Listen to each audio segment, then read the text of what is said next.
من به پارتنر و شوهر خودم حق میدم به من گیر بده. فمینیست بازی در نیارید، آزادی زنان و اینا نگید. بذار بگم چرا اینو بهتون میگم. چون مردا جنس خراب هم جنس خودشون رو میشناسن، میدونه که این مرد گوشه این ساق پای تو رو میبینه تا لخت تو داره تا ته تصور میکنه. به نظر من آره این درست هست. اینم حق داره واقعا، چون خودم پوششی که دارم از این بیشتر مثلا واسه خودم حق نمیدم. اونم اگه گیر میده حتما یه چیزی واقعا میدونه. تو وقتی یکی خیلی خودشو باز کرده رو نمیتونی چشاتو ببندی روش که ناخودآگاه تو داری نگاش میکنی. آزادی این نیست. مردا دارن یه سمتی میرن که خیلی داره بد میشه. مثلا بخوای یقه باز بپوشی، پولوس شلوار بپوشی، کراب بپوشی، مشکل داره واقعا. عفت خودمونه ها.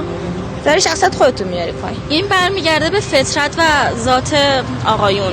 اون چیزی که به نظر من اون چیزیه که خدا درونشون قرار داده.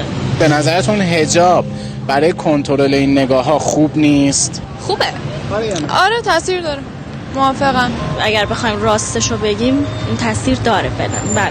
شاید اینجا اینجوری باشه ولی آمارا نشون میده تقریبا اکثر کشورهایی که بی‌حجابی و بدپوششی توش بیشتره، آمار تجاوزات هم توش بیشتره.